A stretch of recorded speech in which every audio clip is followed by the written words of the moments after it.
I can hear you great. Cool. All right. All right. You gonna go to yours again? Is that what we decided, or we get better? So it seemed like we got better attendance, but I think it's better for our page if we go live from the page. So yeah. Hi, Michelle. Let's do the page, and I guess let's do the page, and we'll just get it shared out everywhere. I don't know. All right. So I'm gonna go live. I already got us recording, so we're good there. Cool. Thank you. And we're going to High5 page, right? Yeah. This is my first rodeo on this thing. Wee! Woohoo! Should I post as High5 leadership or post as me? Post as High5 lead. Doesn't matter. You can post as you. Yeah. Yeah. Doesn't matter. Okay. Here we go.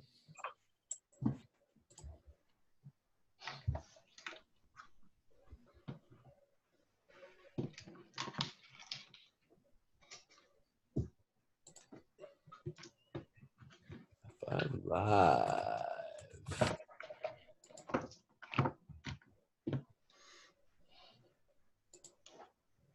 What is this month?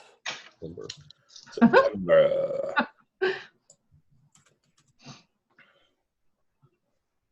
All right, so I can share it to Momentum.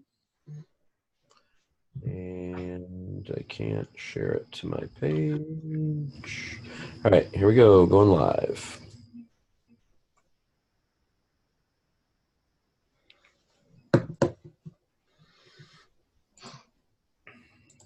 We are streaming.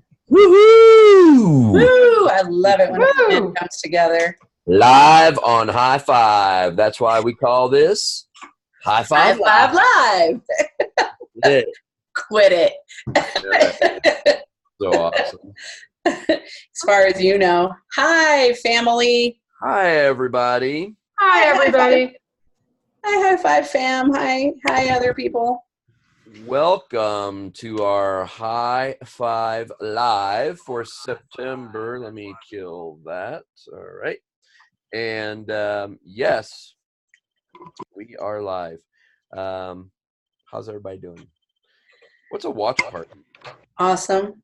What's a watch party? I'm doing a watch party to my website or to my. Excellent. A watch party. We should be talking though. We shouldn't be. We are talking. Doing our phones while we're. So forgive us, High5 family. We're gonna practice at home. We are. Everybody is sharing to all the various pages, and we still have yet, in spite of the good advice that we've got from a very dear friend, we have yet to adhere to the. Somebody talks while somebody else shares the things out. So that's why we all stare at our phones at the beginning of every High5 Live. Is that the plan that we were doing that we didn't do? Oh, is that what I was supposed to do? Share it out on my page? This is why you need to be in charge, Michelle. Yes, exactly. Next time I'll remember. So anywho, welcome everyone. We are now here, and I'm just gonna go, Kev, because Chad, because you all are just there doing your thing. You go. Got a lot of people watching so far. Hi, Leanne, Aaron, yay, Mark, Harden, yay. Dave Walker, Mike Ruda, look at that. Hey, Julia Lanou. That's a friend of mine from junior high is on here now. Exciting. Awesome. Yes, she's now Julia Montgomery, but I always call her Julia Lanou. Yay. Welcome everyone to the September High5 Live. As we've done in the past, this is unscripted. This is totally casual. We do have a subject area that we can talk about. However, if you all have particular things you want to talk about, hit us up. Hit us up on the Facebook. Let us know what you want to talk about. Otherwise, you know us. We like the words. We'll just talk.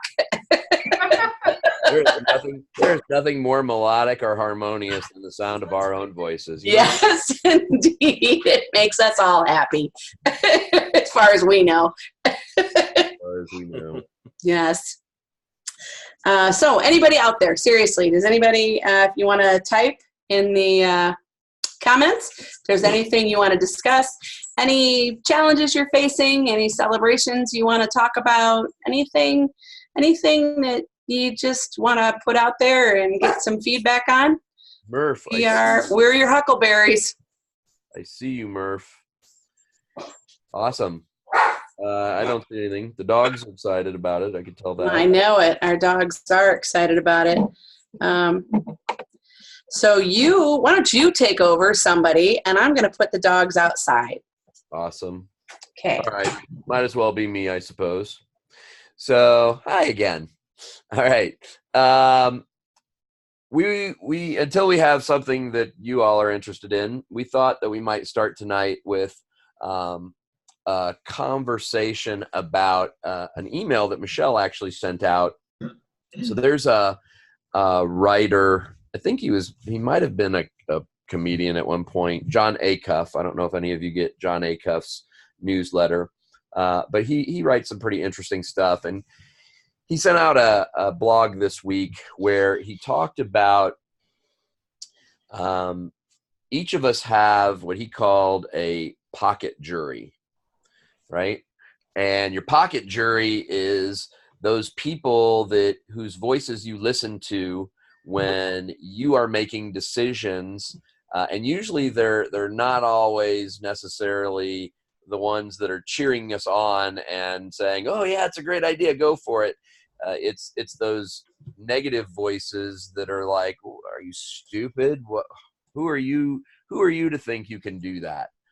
And so his challenge was, so the quick story is that he used to tell a joke about outside the nightclub, that anytime you hear the phrase outside the nightclub, it never ends well, right? That so his joke was, you never read the headline. So the NBA player was found outside the nightclub at 4 a.m. helping a group of orphans with their math homework. It's not usually what follows after outside the nightclub. And so it was a joke that he would tell periodically. And every time he would see an article about some professional athlete getting in trouble, he would tweet out that same joke. And somebody 6 years ago commented about it, like, "Why are you reusing your material?" And that stuck with him. And so that person, who he has no idea who they are, became part of his pocket jury, that anytime he went to go reuse some of his material, this guy's voice, now I don't know that he had a voice, but clearly he had a voice, but he made up this guy's voice. And that guy was part of his pocket jury. And so his question was, who do we have in our pocket jury, and why do we listen to these people? So that was kind of the gist of what I took from the blog. And so the question is, who's in your pocket jury? And the what is the word that I'm looking for? The gist of that is, in your pocket jury meaning that you're being judged, that someone is judging you. And so it's those voices that you carry around with you, wherever they came from, that are judging you. So, high five team. What do you got? Yeah. Who's in your pocket jury, guys? At this point, I don't even know who they were, because I've told myself the story so many times. It's just me now. I've owned it. So I know that so many of them didn't come from me. They came from some offhanded comment and who the hell know. And at this point, I don't even know where the hell that comment even came from or who said it. And I've owned it for long enough that now it just is me telling the story. And now it's just about me letting that story go. So I completely agree with his article. If I sat down and really put the effort in to see where I think some of those stories came from, maybe I could figure that out. I'm not sure that will actually benefit me in any way, as opposed to just moving on from them. But yeah, I mean, I've been there listening to those silly little comments offhand that really just don't need to matter, and then holding on to that for way, way, way longer than needs to be. Absolutely. That's part of those stories, right? We got them from somewhere. We don't even know where now, and they are still with us. That's the jury. Yep. Constantly judging us. Mine, one of the jury members that I carry around with me still to this day, I remember it vividly because it hurt a lot. It was 30 years ago now. 30 years ago, people. And this voice is still with me. I was in college. And if I'm being honest, douchey frat guy. Douchey frat guy. Do I need to say more? I know that guy. No, got it. I know that guy. Douchey frat guy yelled at me. Didn't know me from Adam. Just saw me walking into a party. Oh, hi, Adam. Just saw me walking into a party and hollered across the street that if I dropped 20, I'd be more attractive. Wow. Yeah. That voice, and it's not the only voice I've ever heard that has said that to me. There was another guy I actually dated who told me I'd be more attractive if I lost 20 pounds. So those are the juries. That's the pocket jury that I have with me, and always judging my appearance. Always, always, always. Because of those stupid voices. And it would be okay for me to let them go. And frankly, they've gotten quieter. We've gotten quieter over the years. And every so often, they rear their ugly heads. And, the guy that I was dating that said that to me, I told him, you know what? I could lose 20 pounds, but you will always be a bleep.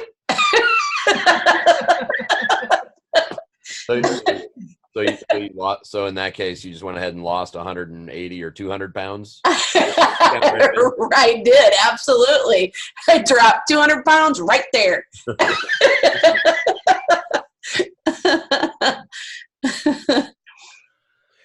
For me, it's kind of like Chad. Ever since I read that article yesterday when you sent it, I've been thinking about, who are the voices that I hear? And I honestly, I don't know that I have any anymore. And that doesn't mean I don't have negative self-talk, but when I hear the jury, it's me. And mostly it's positive. And there are those times when I'm questioning myself. At first I was thinking, do I still hear my dad? Because for a long time I heard some of my dad telling me, that I wasn't going to be successful, that I would never be successful in my chosen career. But I don't think I hear that anymore. So it's an interesting question. For me, I feel the same way as Chad. It's me, and wherever I heard those, there's two. It's me and my dad. Still listening to him. Well, he's like in my head and at my job, but it's definitely me. It's me and my chatter, and it's less than it used to be, but it's definitely still there. I think the more we do this kind of work, so we talk about this in our classes, right? That leadership is a practice and it's about progress, not perfection.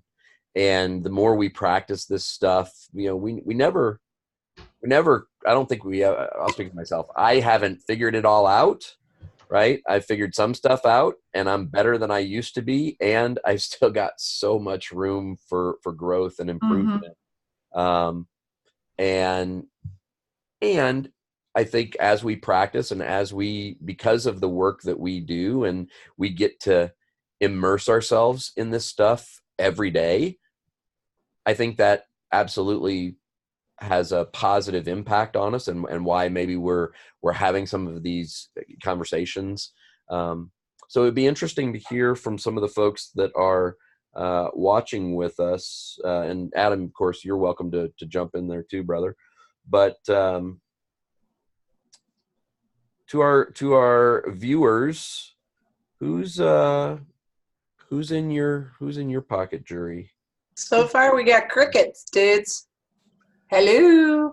Is this thing on? Is this thing on? Check 1 2. Check 1 2. Can you hear me? So I don't know if you guys can see this, or if this is part of my watch thing that I did on my page. But Dave, can you see David Walker's comments? No. So he says, in the body shop business, we can see a paint job that might look off. You take it into the sunlight and you can't let what you saw inside influence what you saw outside. So fascinating. Yeah, and he said, I allowed a bad team engagement to deter me from them. I then re-engaged and it was not like I heard myself saying, I'm not sure what you're saying there, Dave.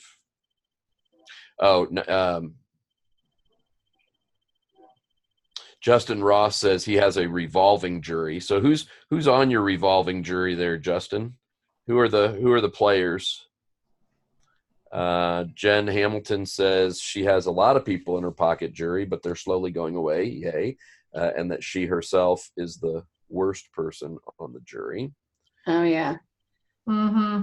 We always say such awesome things to ourselves that we never say to anybody else. Never say to anybody else. Absolutely. Right. Leanne says, a jury member for me, a palm reader, told me a story about myself 30 years ago, same as you, Michelle, that still haunts me. Told me that I would always be surrounded by people of means and substantial wealth, yet would never have any wealth of my own. Seriously, silence. I've worked in the financial services industry since 1992 and am now a managing partner in my firm. I overcame that story and that single thought, while still in the back of my mind, has always propelled me to take care of myself and be financially independent while helping others do the same. Well, so, hey, you turned that negative into a positive.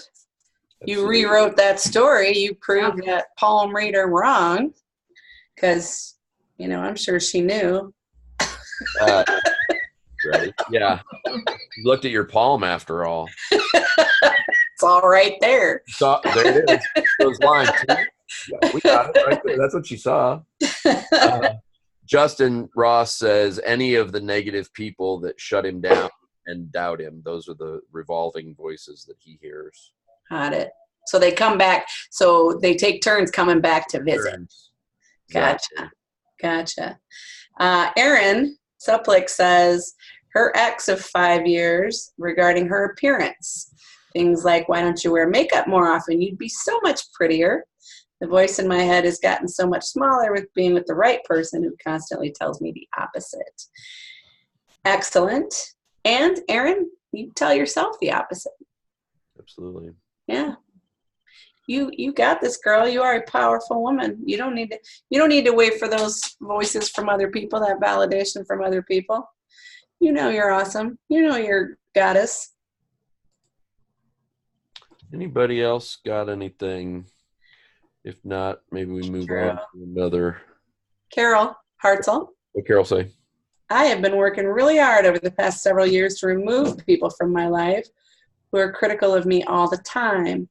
I'm really my own jury member in my life right now. Nice.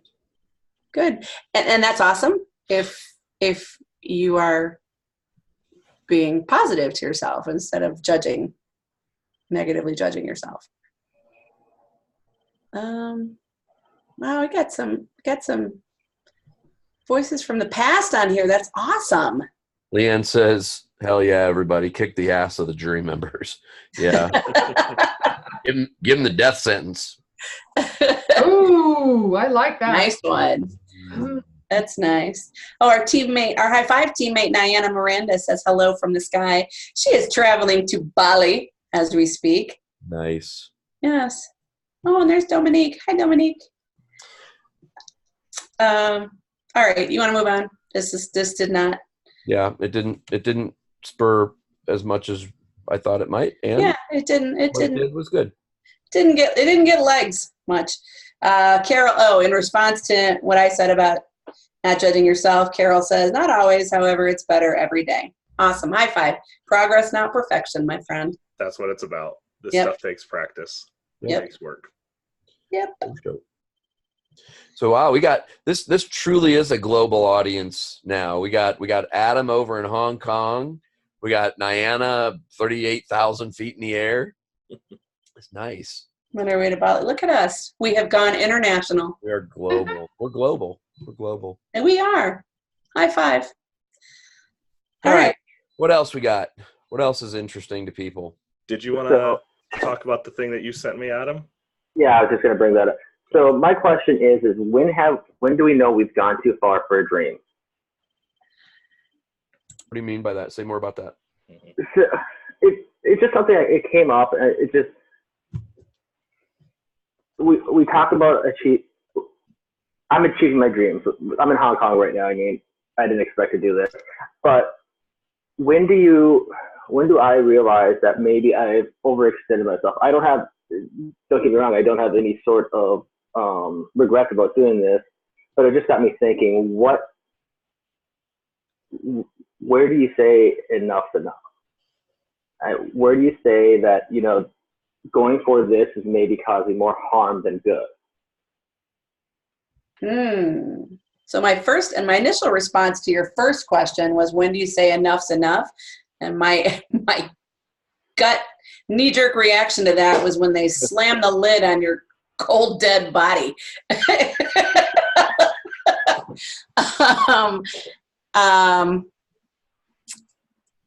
And yeah, when do you say enough's enough?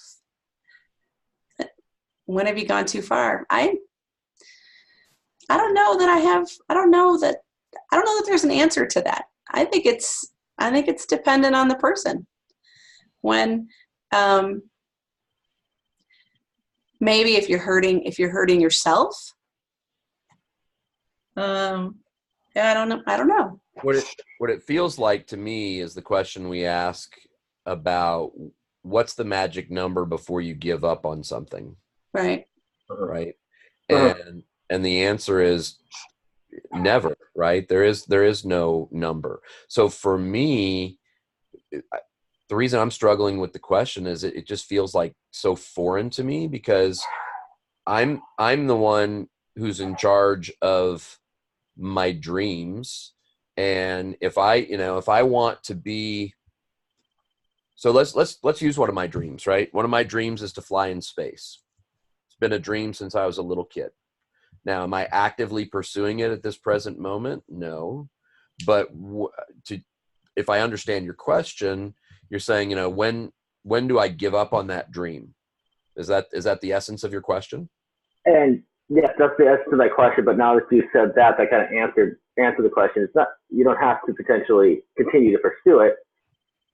Sometimes putting it on a back burner is all you need to do, and come back to it in a year, 2 years, 10 years down the road.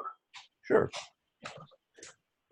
That's the way I look at it, right? So, or it may have been a dream at one time, but because priorities change or desires change, maybe it's no longer a dream, right? Mm-hmm. At one point in my life, I thought I wanted to be a politician. Yeah. I think that dream was over your senior year of high school. Right? Yeah. Oops. But, so dreams change. Dreams can change. And yeah, for me, I'm never going to give up on them if I really want them, you know? Yeah. And also I think that we also get to decide what is reasonable, right? Some people might look at your dreams and go, "You nuts, man, you're never going to achieve that." That's not for them to say, right? And, you know, will I ever fly in space? I don't know. It's still a focus, and I'm going to figure out a way to do it. It might be, you know, Michelle talked about cold dead bodies.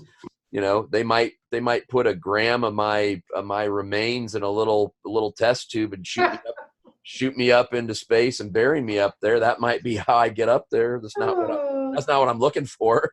I'm hoping to enjoy it while I'm still alive. But yeah, I don't know. I guess that's my answer. Carol had an interesting thought. Someone once told her that if she starts sacrificing her own beliefs and morals to achieve something, then she's gone too far. Oh, that's a great thought. Yep. David Walker says his answer is when your family begins to suffer. So that's an interesting perspective. Mm-hmm. Absolutely. So Mike Rudolph says when chasing your dream does not make you happy. And I think that's very true. Yeah. Justin Ross says at the point where you're drinking to get drunk, not to enjoy your company. Oh, I see. An analogy. I see. I'm there now. Yeah. Karen Oakley says when your soul is full, when it becomes more of a chore than an excitement.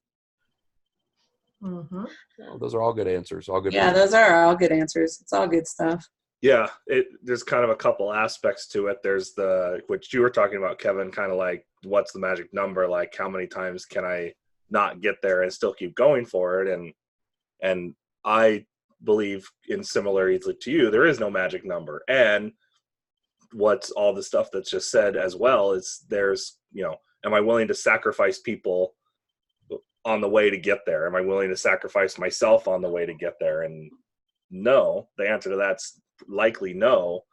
And that doesn't mean that maybe it turns into something different, so morphs into a different dream, or it changes a little bit, or like you said, maybe it just gets put on the side for a little bit until some of this other stuff can be worked out, and I get there without needing to sacrifice people or my family or myself, whatever that looks like. Yeah, for sure, all of that stuff. And yeah, Carol just added, is it really a dream if it becomes a chore? And I would say probably not at that point anymore. It might have been when it started. It might not be anymore. Dreams change. They change all of the time. And if it's not a dream anymore, that's okay. It doesn't have to be pursued just because it was a dream yesterday. If the passion and the desire or the why is not there anymore. So Dominic asked how big is the why, which is a huge factor for how, you know, kind of what's the magic number. If the why is not big enough, or it's not really a core dream, then maybe there is a number where, whatever. And if it's truly a big why I want this thing, and then there doesn't have to be a number of how many times until I get to it. And you said dreams change, Chad, and people change. Yeah. If I wanted to be a cowboy when I was 6, doesn't mean, you know, that I'm not that age anymore. You're still a cowboy, so.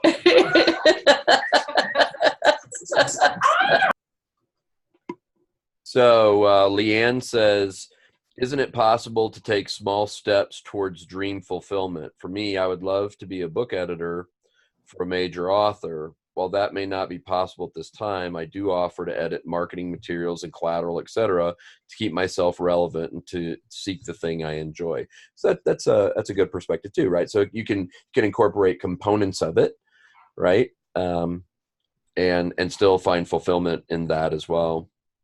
Yeah, and that's the aspect of just continually moving towards the dream. And it may not show up all at once. It may not I may not get from 0 to the finish line all in one go.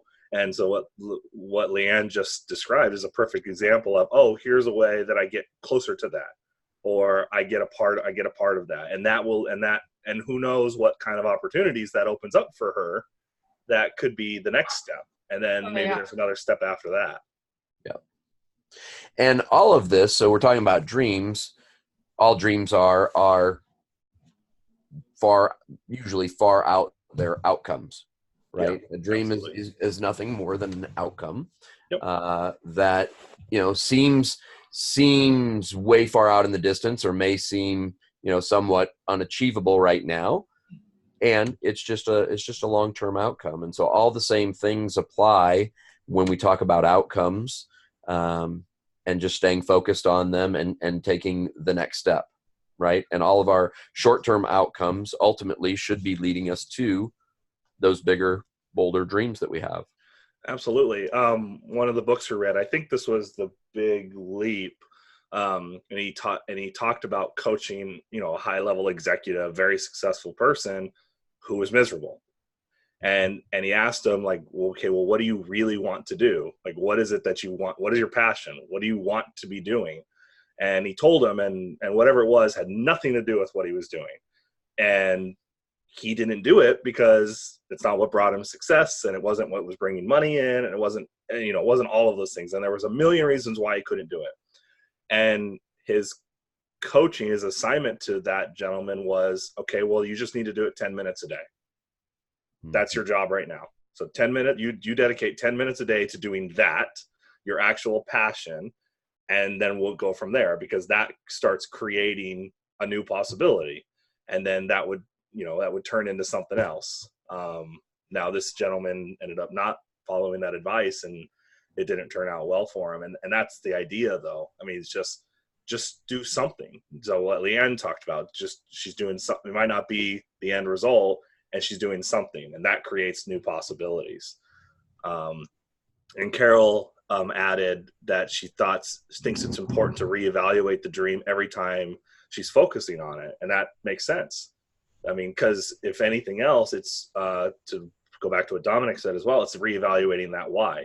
Like, do I really want this? Why do I want this? And why is it important? And why am I dedicating my time to this? And then all those things continue to line up, or they get stronger or they get less strong, whatever that looks like, then that helps determine the path forward. Yeah. So Adam, what prompted you to ask that question in the first place? Actually, I was walking through campus, just kind of looking around, and I'm not going to get into a whole big political thing, but as everybody knows, there's some unrest going on in Hong Kong here, and it's prevalent. There's posters, flyers all over the place, and this is their dream. This is people's dream from the age of probably 10, looks like 10, because that you start understanding all the way up to 30, 40, 50 years old, and it's very prevalent with the college kids, and it just got me thinking about dreams. And there's been people that have been hurt in a lot of information, but when is it too much? Even for myself, when do I know that I may have overextended myself to achieve that dream? So it's just something that just popped in my head that I'm just like, it's a good question to ask today. So yeah, it was a great question. Yeah. And I think when the dream is big enough, if we're so like what you just talked about, if the dream is big enough that we're talking like real major change that will affect the world in a pretty massive way, people might get hurt. I mean, if you look at in the United States with the civil rights movement, that was a really big dream, and people did get hurt throughout the execution of that. And I'm really glad that dream was achieved in so many ways, because that's continued to lay further and further foundation for big, important change that needed to happen. Mm-hmm. So yeah, it's not always, when you're talking about something that massive on that type of scale, it might not always be clean, and perfect, and ideal. And we still get to internally, when we're talking about our own stuff, decide what that where those lines are for us and what's okay and what's not okay. The values that was mentioned, that Carol mentioned, where's my line, and when, what is okay for me to cross, what's not okay, and when do I need to come back and do some reevaluating on things. Good stuff. Anybody out there have any topics that they want to chat about? And if not, I have another topic that I'll bring up, but I just want to see if anybody else out there has anything. The last thing I'll add on this one before I move on, Kevin, is you talked about people saying, that's crazy, you'll never do that. And it reminded me of a Steve Jobs quote we read in the Platinum class, which is that the ones that people see are crazy, they're the ones crazy enough that they actually change the world. Yeah. Right. That's right. Because nobody thinks it's possible until it was done. Exactly. Exactly. All right, let's see if anybody's got anything out there. Dave Walker says, your dream should include everyone around you, not just your career. Mm-hmm. True. Yep. All right. So I don't see anything. You guys got anything anybody's asking about there? No, not yet. Okay. So I have a question, and it's about coaching. And do you have coaches? Have you hired coaches? Do you have coaches? What's the value of coaching to you? And what made you decide to get a coach whenever you decided to? I'll speak to that. I have a coach. You have a great coach. I have an awesome coach. I'm just going to say, and and I've had coaches before, and I went through coaching school. So, and I wish I could afford to have a coach to help me with my nutrition and my fitness. And I mean, specific areas like that, but I can't afford all of that. But the value of coaching is a coach holds us accountable for things that we just don't sometimes. And a coach helps us see our blind spots and helps us, inquire and ask questions that we just wouldn't think about, because we have our blinders on from time to time. So, and sometimes I get on a call and I have no idea what I'm going to talk about or what's going on, and something pops up, and it was like, wow, I really needed to hear that today. I really needed to work on that, and I didn't even know it. So I think they're invaluable. And so when you decided to start coaching a year or so ago with me, what was the impetus? Why did you choose, not necessarily why did you choose me, but why did you decide at that moment that you wanted a coach? Because I hadn't had a coach in a while, and I knew what the value was for coaching, and I missed it, and my life was not going in a direction that I wanted it to go in. And now my life's going in a lot of big different direction, and I'm very happy about it. So cool. Yeah. Thanks, Ronnie. What about you, Chad? I know you use Dr. Matt kind of as he's not really a coach necessarily, but maybe he is. I mean, he is and he isn't. Yeah, I mean, I think coaches appear in lots of different ways. I think another profession that honestly is just another form of coaching is therapists. And it's really all that is I go to somewhere to talk to somebody about something, and Ronnie said, sometimes not even knowing what the hell I'm going to talk about.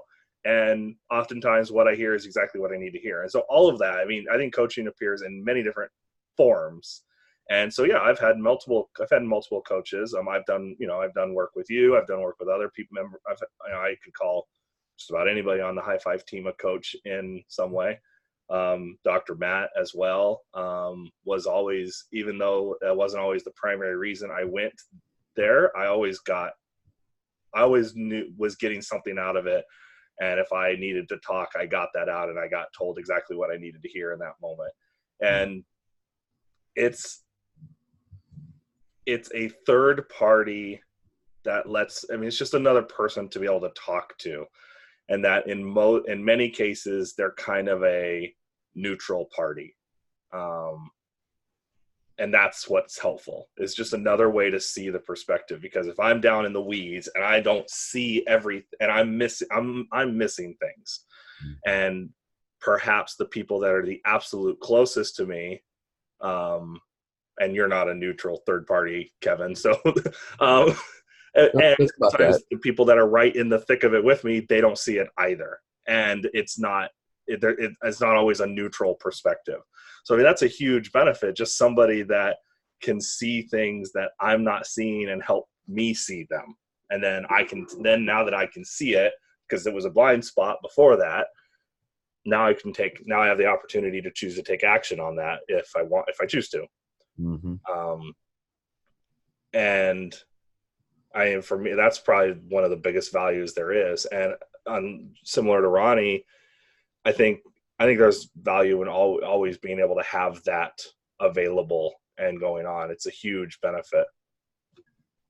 Yeah, I completely agree. You know, one of the things, so as a coach who gets coaching, one of the things I struggle with is analyzing my coach, right?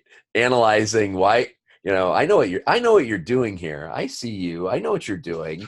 I'm on to you, mister. And so that's a challenge for me sometimes. So right now I haven't had coaching other than informal coaching for quite some time. And it's interesting that you bring up therapists, because I've started seeing a therapist, and I've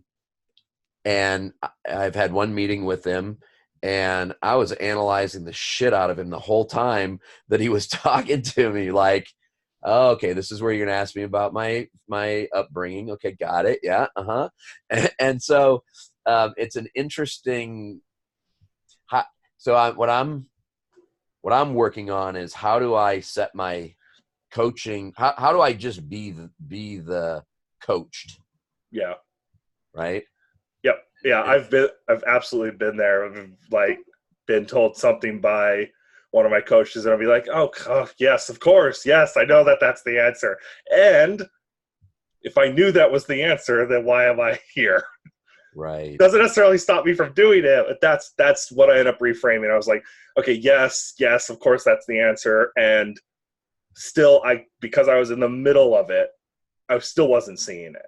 I still didn't get there, even though I knew the answer, which is probably the truth of all of the universe, is we have all the answers. Yeah. Yep. We just may not see them, even though they're right in front of us. We may not want to hear them either. That's the other thing. Just because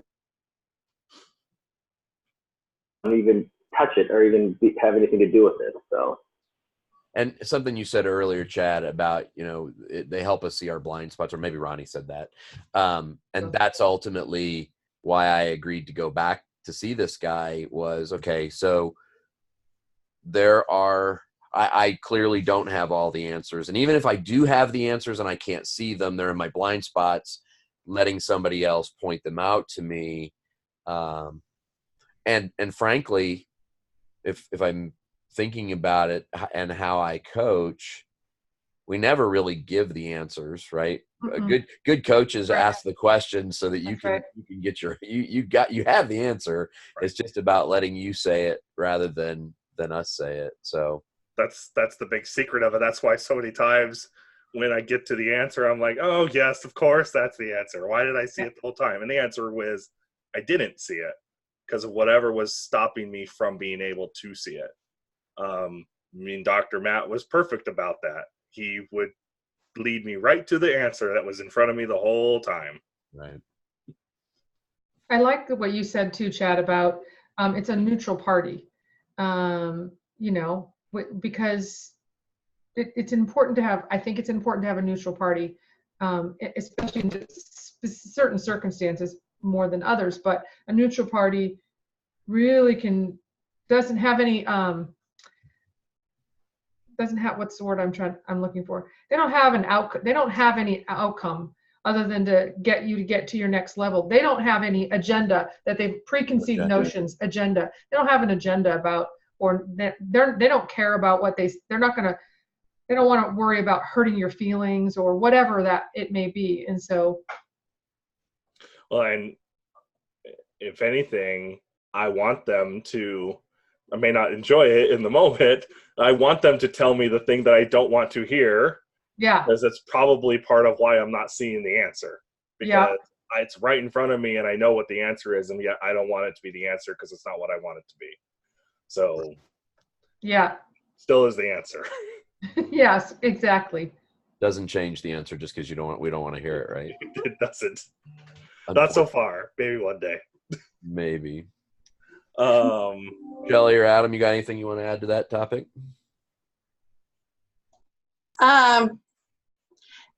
Just thinking about your conversation around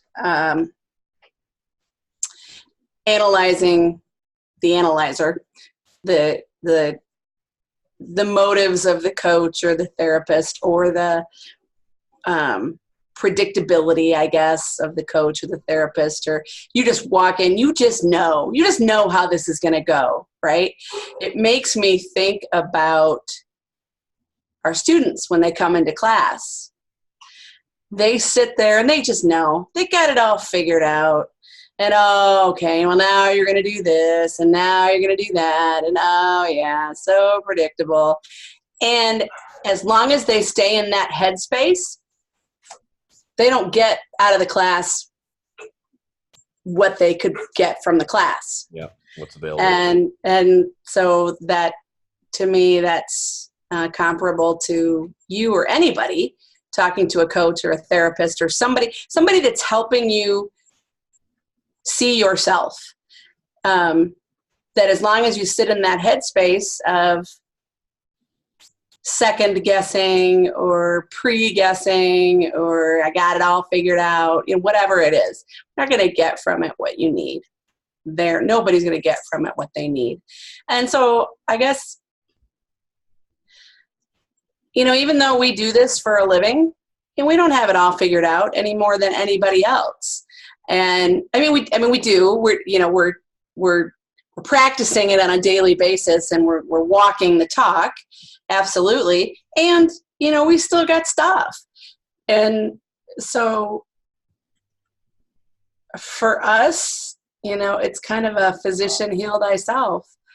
We're doing the awesomeness, and as a result, we get our own stuff or we get other people's stuff, and it's important for a coach, therapist, whatever, to help us navigate that and our feelings around those things as well.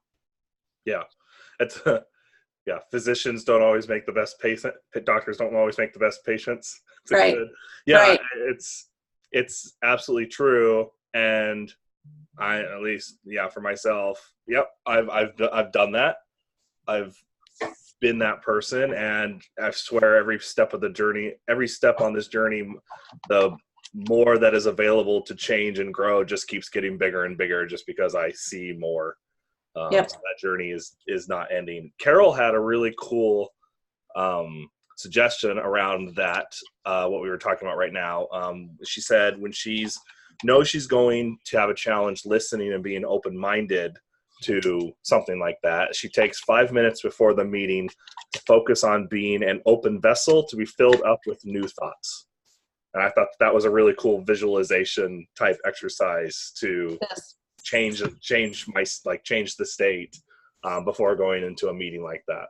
Yeah, absolutely. It's awesome. Mm-hmm. Cool. All right. Wow. And you know what, dudes? God, we need to pick up our energy. We're all like, if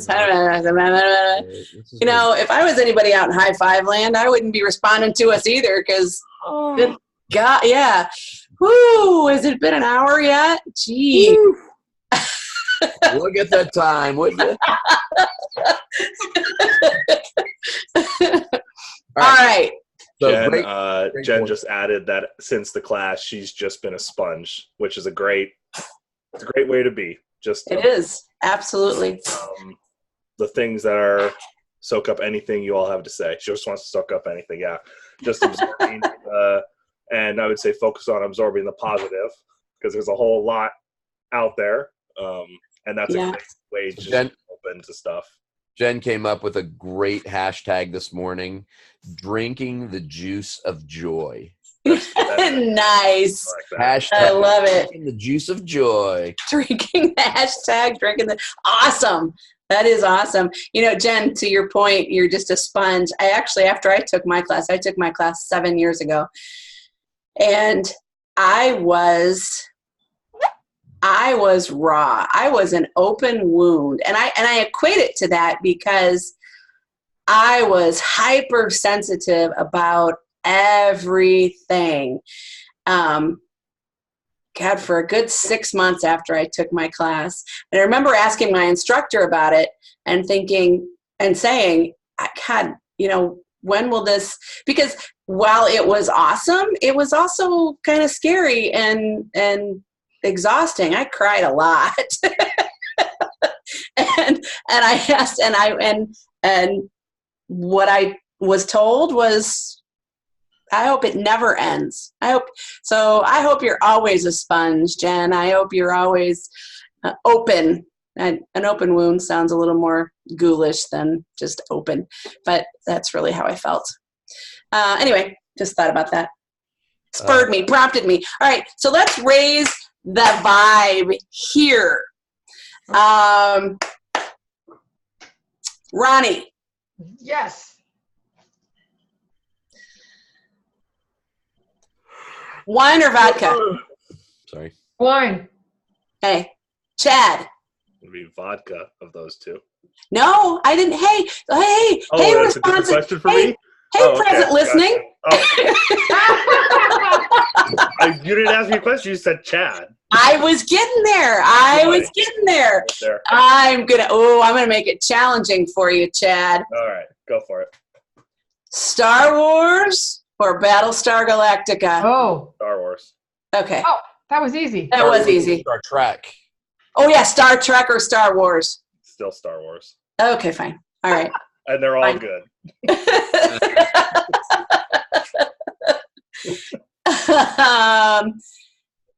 Adam, if you had to, God came down with a gun and pointed it at you and said, you have to give up chocolate, tacos, or beer, what would it be? Can I just take all three? You don't do any of those? You don't do any of those? I was hoping I was covering something in that grouping. Okay, fine. All right, fine. Way to ruin the game, Adam. Nice Yeah, job. really. Jeez. Let's go back to our sound. Actually, first time somebody said that to me, it was a friend of mine. He was from Tennessee, and she said, God comes down with a gun. If God came down with a gun and blah, blah, blah. And I'm like, if I'm God, why do I need a gun? Maybe he must have been in Texas. No, it's Tennessee, my Tennessee friend. Yeah. All right, then, Kevin. Blue. Boxers or briefs? You know. Nobody else does. Neither. Oh. Oh, you were the one that talked about being a cowboy, but Quit it. boxer, actually the answer is both boxer briefs. All right, nice. All right. Boxer briefs. Okay. Michelle, like chocolate or peanut butter? Ooh. Chocolate. You got Chocolate. Your chocolate. You got your I chocolate think. and my peanut butter. Adam, quick. What's your favorite movie? Quick. Don't think about it. What comes out of your what? The Fifth Element. What'd you say? The Fifth Element. The Fifth Element. Element. The Fifth Element. Ooh, that is a good one. Sci-fi nerd. I like that one a lot. Multipass. Multipass.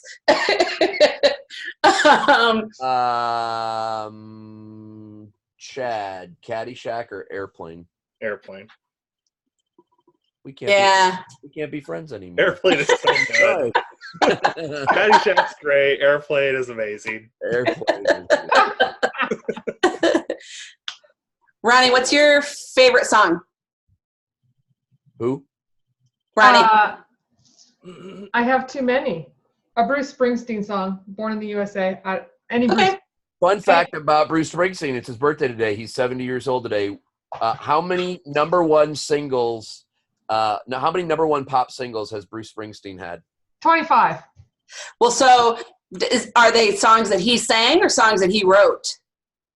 I don't know the answer to that. Pop singles.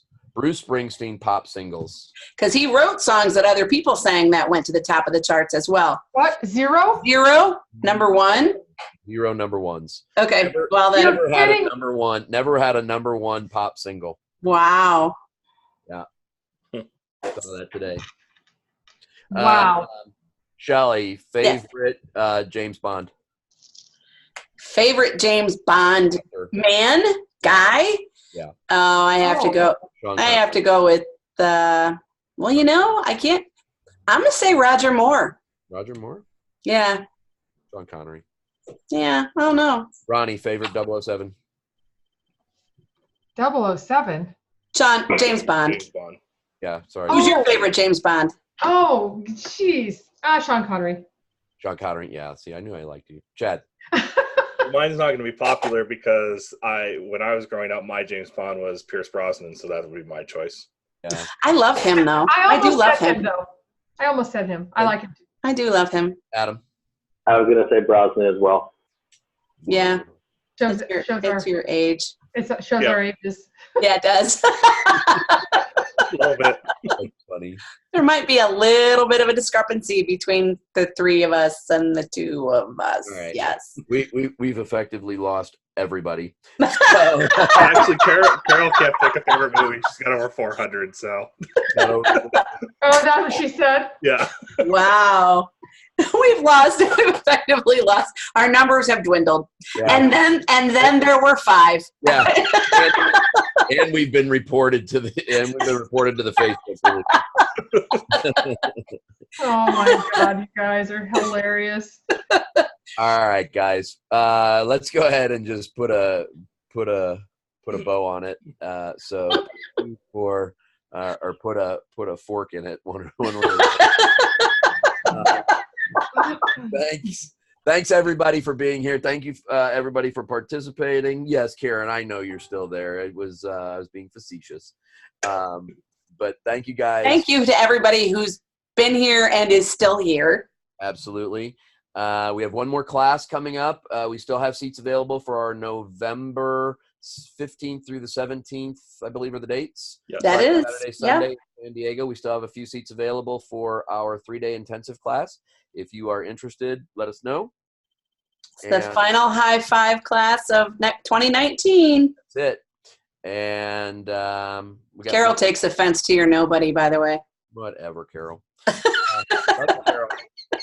And we got some really cool coaching. So I brought up coaching not so that I could get a shameless plug, but we do have some pretty cool coaching packages available just in time for Christmas. So Oh, get coaching. Indeed. Look at you. Give the people that you love in your life. Black Friday's coming up. So no, seriously, thank you everybody for joining us. We love you. Thank you for being part of our community, and continue to choose joy, continue to be positive. And we will see you same bat time, same bat channel next week. Next month. fun. Next month. All right. Love you. Bye, all. Love you. Love you. Mwah. Bye. Oh.